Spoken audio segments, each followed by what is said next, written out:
Bonjour à tous, bienvenue à notre colloque Management et philosophie. Je vais vous parler de la question de l'Ormet, c'est-à-dire le sujet de la sagesse stoïcienne, du choix d'action dans nos vies, notamment nos vies professionnelles, en me centrant notamment, bien évidemment, sur la question du management. Et doyen Emmanuel Brochier l'a mentionné en introduction, en tentant de réfléchir avec vous à une transposition dans notre monde contemporain de cette question stoïcienne. La bonne action, le bon choix d'action, bonne normée, nous disent les stoïciens, la bonne action, c'est celle qui se focalise sur sa finalité, par-delà la question de l'atteinte de son but matériel. Les stoïciens, comme d'autres, opèrent une distinction entre deux ordres de phénomènes liés à l'action. Premièrement, le but de cette action, le skopos, et sa réalisation effective.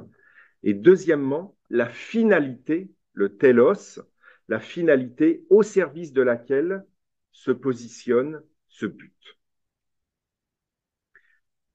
Finalité sous-jacente, nous disent les stoïciens, à poursuivre avant tout, par-delà la question de l'action spécifique choisie pour accomplir cette finalité, et par-delà la question de son succès effectif. Cicéron nous dit « Le tireur doit tout faire pour atteindre le but, et c'est cet acte de tout faire pour atteindre le but, pour réaliser son dessein, c'est cet acte qui est la fin. Tandis que frapper le but n'est qu'une chose que l'on peut souhaiter, mais ce n'est pas une chose méritant d'être recherchée pour elle-même. » Le bon choix d'action, le bon ormet, c'est celui dont la finalité est un bien. Ce bien, il est fonction du jugement, l'upolepsis, que je vais porter sur les choses.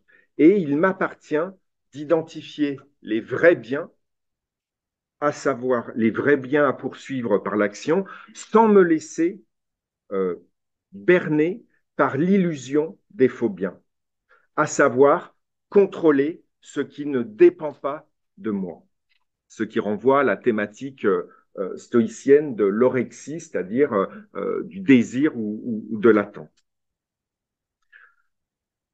Ce sont donc des actions appropriées, des katekonta, au service du bien, des actions qui acceptent l'ordre des choses.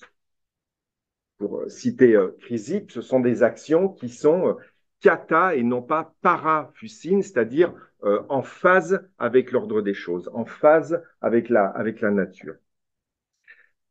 La finalité, elle n'est pas à nouveau réductible à l'atteinte effective du but, mais à l'intention de se mettre en phase avec ce qui arrive.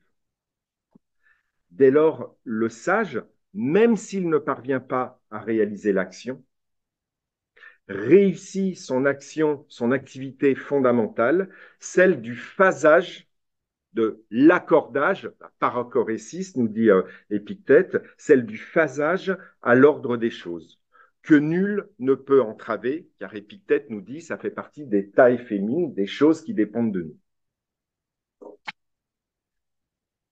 Donc, l'action appropriée accepte de ne pas être esclave de ce qui est indifférent, la diaphorone, l'indifférent qui ne dépend pas de nous. Et l'action appropriée accepte de ne pas être esclave de l'issue de l'action qui ne nous appartient pas. Exemple, la finalité d'éduquer ses enfants est un bien qui pourra être poursuivi à travers une série de buts contingents qui m'appartiennent quant à leur détermination, mais non quant à leurs résultats. Les mettre dans telle ou telle école, par exemple l'IPC, leur faire vivre telle ou telle expérience, leur acheter tel ou tel livre. Autre exemple, la finalité de former ces collaborateurs est un bien qui pourra être poursuivi à travers une variété d'actions de formation. Ça m'appartient de déterminer ça, mais l'issue, le résultat de cette activité de formation n'est pas garanti. Ça ne m'appartient pas. On poursuit, la bonne action est celle qui est conforme à l'ordre des choses.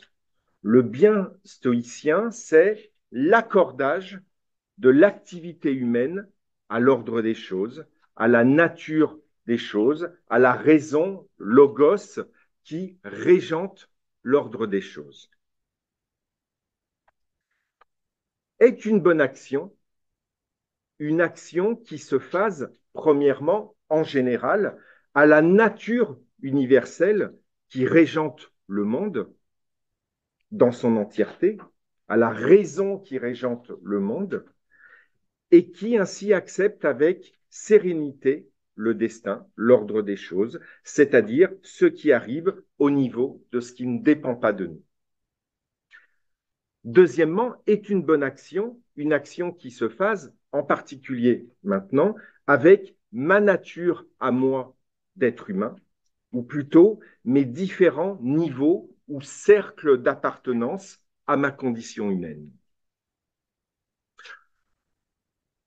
Premièrement, en tant qu'être végétal, l'homme est doté du pouvoir d'unanis, de croissance, fusis, que ses actions, pour être conformes, se doivent de respecter, se maintenir, se préserver, se protéger, se conserver, se développer.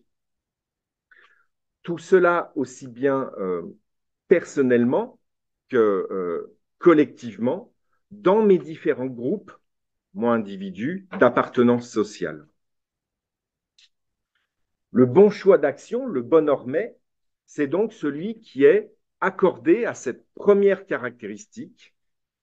Exemple, est accordé le fait de se nourrir comme d'alimenter son entreprise, de respecter ses parents comme ses responsables hiérarchiques, d'aider les membres de sa famille comme ses collègues, de se marier comme de signer un contrat de partenariat, de fonder une famille comme une nouvelle business unit. Deuxièmement, en tant qu'être animal, l'homme est doté du pouvoir de vie, psyché, que ses actions, à nouveau, pour être conformes, se doivent d'honorer. Ce qui se traduit notamment par le fait de percevoir son environnement pour l'analyser et pour agir dès lors de façon adaptée à celui-ci. Exemple, comprendre le sens du cri de son nourrisson au sein de sa famille, tout comme comprendre le comportement de ses consommateurs au sein de son marché. Pour, selon les cas, nourrir son enfant, le rassurer, le changer, apaiser sa douleur, tout comme ajuster sa gamme de produits, ajuster sa politique tarifaire, faire évoluer ses canaux de distribution. Troisième caractéristique, en tant qu'être humain, l'homme est enfin pourvu du pouvoir de raison, le logos, dont Épictète nous dit que les dieux nous ont cédé une partie, logos, que ces actions, afin d'être conformes, se doivent de respecter. Pour le dire dans un mode actuel de psychologie, ça se traduit par le fait, pour moi individu, d'user de métacognition pour évaluer mes catégories de pensée, hypolepsis, et mes impressions régulièrement trompeuses, nous dit Épictète, au lieu de les valider tout de go de façon contre-productive, qui renvoie à la thématique stoïcienne classique de la variation des points de vue sur les faits et de la fantasia cataleptique, c'est-à-dire la représentation compréhensive, la représentation conforme au réel ou factuelle.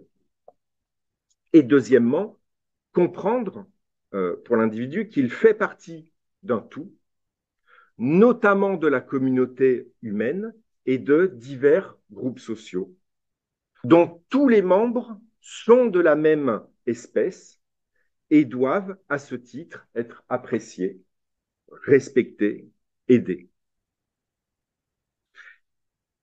Exemple, comprendre que la catégorie de pensée pleure n'est pas forcément pertinente pour savoir si mon nourrisson a faim, tout comme la catégorie de pensée chiffre d'affaires n'est pas forcément centrale pour analyser la croissance financière de mon entreprise. Ou comprendre que la perte d'un marché n'est pas forcément synonyme de drame, d'impasse ou d'échec. Ou encore comprendre que le bien global de mon entreprise, dans sa totalité, est plus important que celui de telle business unit.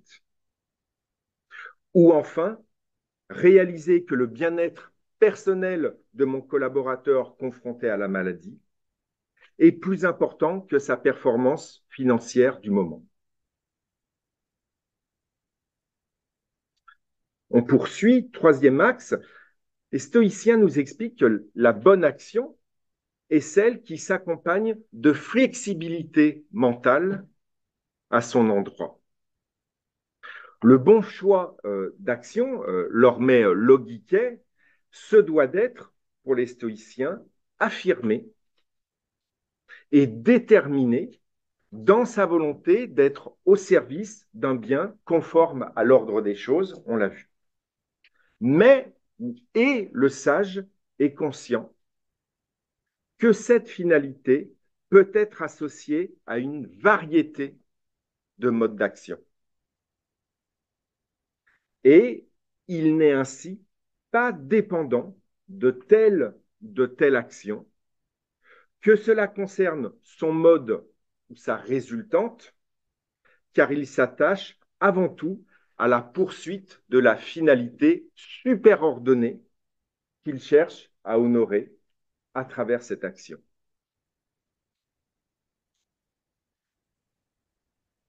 Le sage est en paix avec le fait que son action, ayant trait à des choses qui ne dépendent pas de nous, peut toujours être empêchée.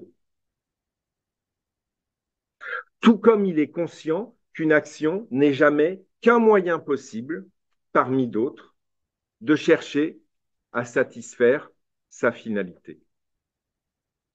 C'est ainsi que son choix d'action est toujours accompagné de flexibilité mentale à l'égard de cette action à laquelle il ne s'enchaîne pas.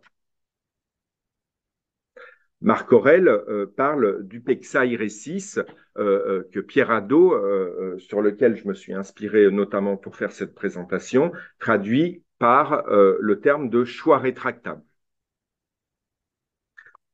Marc Aurèle nous dit « Tu n'avais la volonté, l'intention d'agir qu'avec une clause de réserve, choix rétractable, car tu ne désirais pas ce qui est impossible. » Que désirais-tu alors?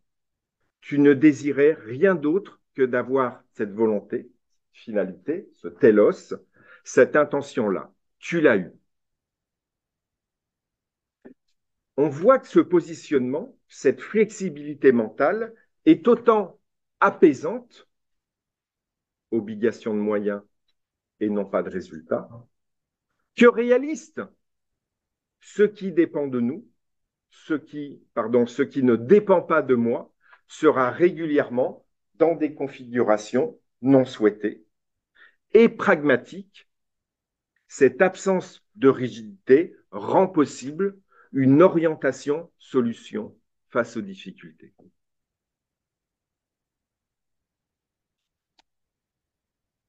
À nouveau, ce qui ne dépend pas de moi, c'est que mon action atteigne effectivement son but matériel. Mais ce qui dépend de moi, notamment moi en tant que manager, c'est de choisir cette action au service d'une finalité pertinente, de m'investir totalement dans cette action afin de tout faire pour qu'elle réussisse matériellement, de m'adapter de façon orientée solution face à la difficulté. Très loin d'une position passive qu'on peut parfois à tort imputer aux stoïciens. C'est cela qui donne sa valeur à mon action. C'est cela qui me permet de jouer correctement mon rôle à l'égard des choses qui ne dépendent pas de moi. Par-delà la réalisation effective du but associé qui, lui, à nouveau, n'est pas en mon pouvoir total. Exemple, le manager sage accepte qu'il n'est pas en son pouvoir total d'atteindre ses objectifs et que peut-être ceux-ci ne seront pas atteints. Il se fixe un objectif, il s'y engage résolument de toutes ses forces au service du bien économique et humain de son entreprise, car c'est son rôle, mais il demeure en paix avec l'éventualité non souhaitée. Parce que il a acté, comme nous devons tous acter, que son rôle n'est pas d'angoisser, n'est pas de souffrir, mais d'agir au service de son engagement vis-à-vis des attributions managériales qui sont les siennes. On poursuit, la bonne action est celle qui anticipe son obstacle potentiel. Le bon choix d'action, le bon ormet, conforme à l'ordre des choses, s'accompagne d'une anticipation des différents obstacles potentiels à celle-ci, qui la rendront plus difficile que prévu, voire l'empêcheront. Cela en ne doutant pas de la plausible, voire probable occurrence à une intensité ou à une autre de cet obstacle.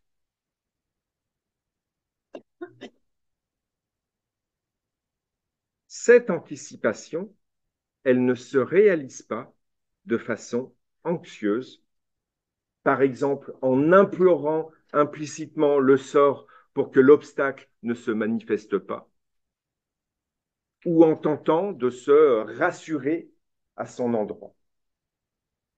Mais au contraire, elle considère de façon apaisée et rationnelle qu'il est pleinement dans l'ordre des choses qu'il puisse se produire ou qu'il se produira tôt ou tard, cet obstacle.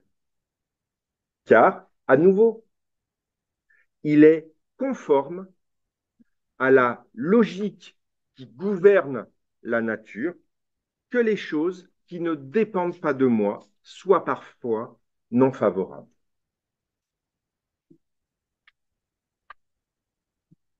Cette activité d'anticipation est caractéristique des exercices de préparation mentale des stoïciens, dont nous parle beaucoup Pierre Hadot, notamment l'anticipation du négatif, afin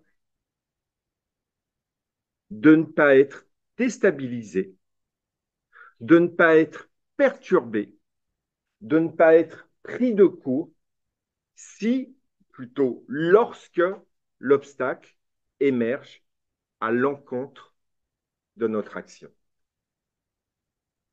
Sénèque nous dit « Rien n'arrive au sage contre son attente, car il prévoit que quelque chose peut intervenir qui empêche que ce qu'il a projeté se réalise. Toute chose lui advienne, non selon ses désirs, mais selon ses prévisions. » Et ce qu'il prévoit avant tout, c'est que des obstacles pourront toujours s'opposer à ces projets. Cette prévision, elle a une double fonctionnalité. Premièrement, ne pas décider de me faire souffrir lorsque l'obstacle apparaît, en considérant celui-ci comme un drame, une injustice, un échec. Mais au contraire, comprendre que cet obstacle est dans l'ordre des choses et le considérer de façon sereine comme un indifférent, Nadia Foron à nouveau, qui, tout frustrant qu'il puisse être, n'a pas le pouvoir de me faire souffrir. Deuxième fonctionnalité, du coup, allouer toute mon énergie qui n'est pas mise dans la rumination mentale à la gestion matérielle, hic et nunc, de la situation et à l'orientation, solution à son endroit.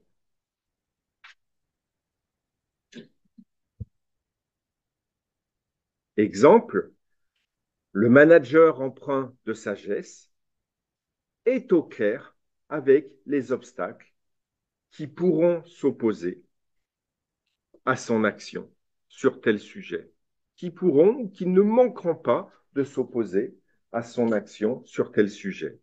Manque de budget, changement de réglementation, opposition des collaborateurs, réaction mitigée des clients, retard des fournisseurs, dysfonctionnement sur la chaîne de production, incidents, etc. Parce que son expérience lui donne à savoir à quel point tout cela est possible. Et lorsque certains d'entre eux se produiront parce qu'ils se produiront, il en prendra acte avec tranquillité d'esprit et à nouveau orientation-action.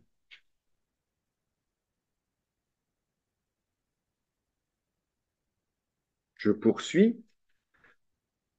La bonne action, le bon choix d'action, le bon ormet, la bonne action est celle qui comprend que l'obstacle n'est pas un mal. L'anticipation de l'obstacle, à nouveau, n'est pas anxieuse chez le sage, car il a digéré le fait que ce que nous croyons être un mal est une chose provoquée par l'ordre des choses. Les éventuels problèmes à venir ne sont pas des drames pour lui, car il sait que pour partie, le mal n'existe pas intrinsèquement. Il le tient pour ce qu'il est en partie, ce mal, une fabrication psychique dont il s'est émancipé. Là où d'autres pensent percevoir du mal, lui ne voit que l'ordre normal des choses se réaliser, à nouveau, de façon bien prévisible. Pierre Hadot nous dit, à chaque instant, l'homme de bien essaye de faire ce qui lui paraît raisonnablement conforme à ce que veut la raison. Mais si le destin révèle sa volonté, il l'accepte de plein gré.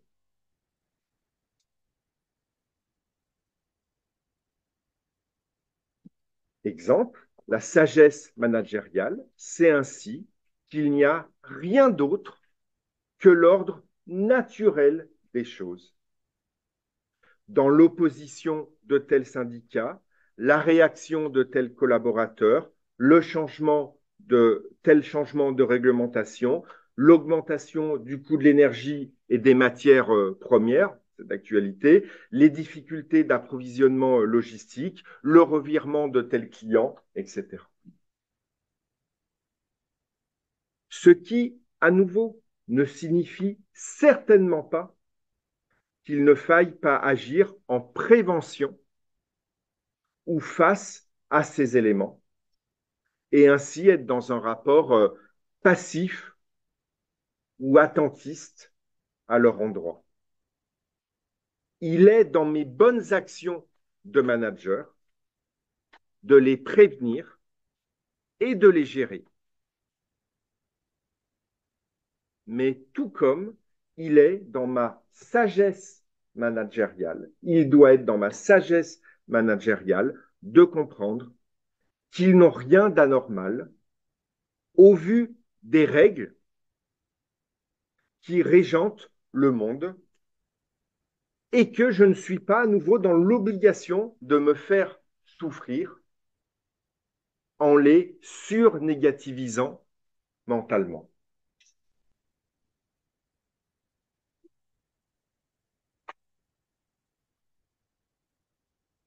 La bonne action, nous disent les stoïciens à nouveau, est celle qui se positionne dans l'ici et maintenant, l'engagement et l'orientation solution face à l'obstacle. Le bon choix d'action, le bon ormet, s'inscrit dans le présent face à la difficulté. Face à l'obstacle, le sage entend réaliser ses actions l'une après l'autre, se focaliser sur l'ici et maintenant de la réalisation technique, matérielle de son action, au lieu de projeter de façon anxiogène ou triste sa pensée sur le passé, sur le futur, pour le déplorer et artificiellement densifier la négativité de ce qu'il se passe. Marc Aurèle, préfigurant ce qu'on appelle actuellement la mindfulness, nous dit « Ce ne sont ni le passé, ni le futur qui pèsent sur toi, mais seulement le présent. » Face à l'adversité, le sage s'engage ainsi pleinement dans sa responsabilité et dans le fait de jouer son rôle personnel et ses rôles sociaux de parents, d'amis, de conjoints, de dirigeants, de managers, de collaborateurs. Il fait montre, nous dit Hadot, d'une intention ferme, déterminée, résolue à vaincre tous les obstacles. Il agit en mobilisant toute sa volonté et son engagement, Marc Aurèle nous dit, avec toute son âme, faire ce qui est juste. Face à l'obstacle, l'attitude du sage est dès lors celle d'une sereine mais déterminée orientation-solution vis-à-vis de l'action qu'il a initiée.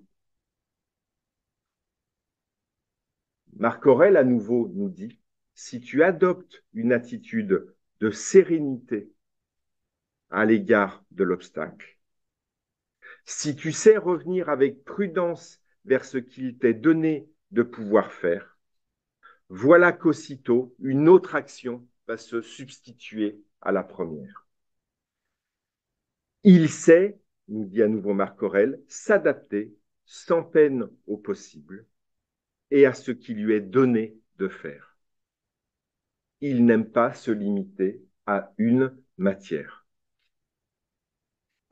Dans une relation engagée mais flexible à son activité, il adapte ce qui doit l'être au service de son action et plus encore de la finalité qu'elle sert. Enfin, la bonne action, le bon ormet, est celle qui fait preuve de flexibilité, notamment comportementale, face à l'obstacle. Fort de l'orientation-solution, de l'engagement, tout comme de l'anticipation et de l'apaisement qui le caractérise, le bon choix d'action se dote lui-même de flexibilité face à l'occurrence de l'obstacle. 3 stratégies, nous dit Marc Aurèle, face à l'obstacle, pour le sage. Première stratégie, face à l'adversité, maintenir son action, mais l'ajuster. Acceptant de façon apaisée, dans leur dimension frustrante, bien réelle, les paramètres contingents du monde extérieur, qui à nouveau ne dépendent pas de nous. L'action flexible du sage peut alors se rendre plus pertinente, plus affûtée. Cela dans la mesure où elle peut allouer toute son énergie, qui n'est pas mise à nouveau dans la rumination, à son reparamétrage de cette action face aux caractéristiques de la situation dans laquelle ou sur laquelle elle doit opérer. Exemple, tel manager commercial comprendra qu'étant donné sa cible, ce n'est pas un argument financier qu'il faut mettre en avant, mais un point de vue de durabilité. Deuxième stratégie, nous dit Marc Aurèle, face à l'adversité, choisir une autre action, cette fois-ci, mais toujours au service de la même finalité. Cette option de contournement de l'obstacle consiste à accepter à nouveau l'impossibilité du type d'action initialement envisagé et à comprendre qu'il convient d'emprunter un autre chemin. Exemple, dans le champ managérial, s'il n'est pas possible temporairement d'augmenter le chiffre d'affaires, ce sont les charges que l'on pourrait travailler à réduire afin de conforter la marge. Troisième stratégie face à l'adversité, nous dit Marc Aurèle, qui se traduira par le fait, cette fois-ci, de choisir une autre finalité, mais superordonnée à la première finalité. Exemple, dans le domaine managérial, s'il est juste impossible ou limité de développer la rentabilité pour le moment, il conviendra par exemple de s'attacher à une autre finalité, conduire les changements, par exemple, conduire les changements structuraux qui doivent être opérés en interne, nouvelle finalité qui demeure au service d'une même finalité de fond, assurer la pérennité et la croissance de l'entreprise. Face notamment avec la question, la caractéristique de la FUSIS que j'ai mentionnée tout à l'heure. Cette stratégie pouvant s'apparenter à ce que Marc Aurèle décrit comme un retournement de l'obstacle au service de ma finalité plus fondamentale.